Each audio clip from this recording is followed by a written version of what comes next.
a story from Japan. This Japanese story is a hidden gem from the Pink Fairy book of Andrew Lang, 1901. The tale came to Lang via a German collection of stories. It is not only terribly romantic, but contains some exciting fights between cat and dog, and cat and serpent. In the Pond Life introduction, we discover what Bertie the Frog learnt at school when he was a handsome prince. Once upon a time there lived a cat of marvelous beauty, with a skin as soft and shining as silk, and wise green eyes that could see even in the dark. His name was Gun, and he belonged to a music teacher, who was so fond and proud of him that he would not have parted with him for anything in the world. Now, not far from the music master's house there dwelled a lady who possessed a most lovely little pussy cat called Comma.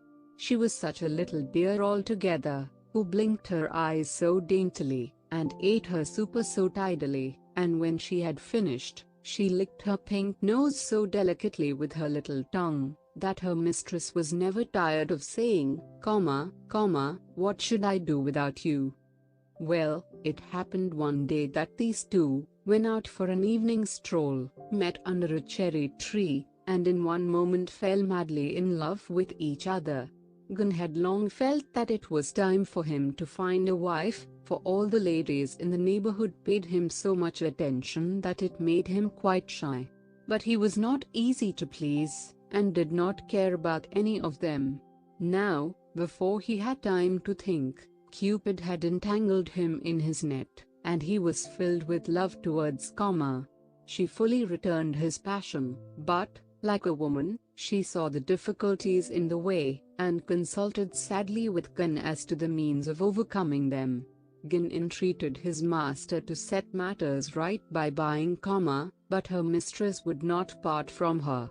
Then the music master was asked to sell Gun to the lady, but he declined to listen to any such suggestion, so everything remained as before. At length the love of the couple grew to such a pitch that they determined to please themselves, and to seek their fortunes together. So one moonlit night they stole away, and ventured out into an unknown world. All day long they marched bravely on through the sunshine, until they had left their homes far behind them. Towards evening they found themselves in a large park. The wanderers by this time were very hot and tired, and the grass looked very soft and inviting. The trees cast cool deep shadows, when suddenly an ogre appeared in this paradise, in the shape of a big dog. He came springing towards them, showing all his teeth. Comma shrieked, and rushed up a cherry tree. Gun, however, stood his ground boldly, and prepared to give battle, for he felt that Comma's eyes were upon him, and that he must not run away. Alas! His courage would have availed him nothing had his enemy once touched him, for he was large and powerful, and very fierce. From her perch in the tree, Comma saw it all, and screamed with all her might, hoping that someone would hear and come to help. Luckily a servant of the princess to whom the park belonged to was walking by. He drove off the dog, and picking up the trembling Gun in his arms, carried him to his mistress. So poor little Comma was left alone, while Gun was borne away, full of trouble, and not in the least knowing what to do. Even the attention paid him by the princess, who was delighted with his beauty and pretty ways, did not console him.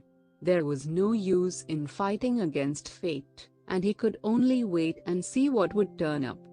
The princess, Gun's new mistress, was so good and kind that everybody loved her, and she would have led a happy life, had it not been for a serpent who had fallen in love with her, and was constantly annoying her by his presence.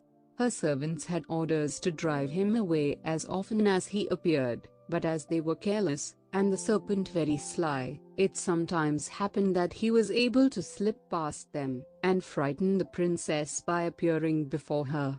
One day she was seated in her room, playing on her favorite musical instrument, when she felt something gliding up her sash, and saw her enemy making his way up to kiss her cheek. She shrieked and threw herself backwards, and Gun, who had been curled up on a stool at her feet, understood her terror, and with one bound, seized the snake by his neck. He gave him one bite and one shake, and flung him on the ground, where he lay, never to worry the princess anymore. Then the princess took Gin in her arms, and praised and caressed him. She saw that he had the nicest bits to eat, and the softest mats to lie on, and he would have had nothing in the world to wish for if only he could have seen Kama again. Time passed on, and one morning Gin lay before the house door, basking in the sun. He looked lazily at the world stretched out before him, and saw in the distance a big ruffian of a cat teasing and ill-treating quite a little one. He jumped up, full of rage, and chased away the big cat, and then he turned to comfort the little one, when his heart nearly burst with joy to find that it was Kama. At first Kama did not know him again, he had grown so large and stately. But when it dawned upon her who it was, her happiness knew no bounds. They rubbed their heads and their noses again and again, while their purring might have been heard a mile off. Paw in paw they appeared before the princess, and told her the story of their life and its sorrows. The princess wept for sympathy, and promised that they should never more be parted, but should live with her to the end of their days. By and by, the princess herself got married, and brought a prince to dwell in the palace in the park. She told him all about her two cats, and how brave Gin had been, and how he had delivered her from her enemy the serpent. When the prince heard this, he swore they should never leave them, but should go with the princess wherever she went. So it all fell out as the princess wished, and Gin and Kama had many children, and so had the princess. They all played together, and were friends to the end of their lives.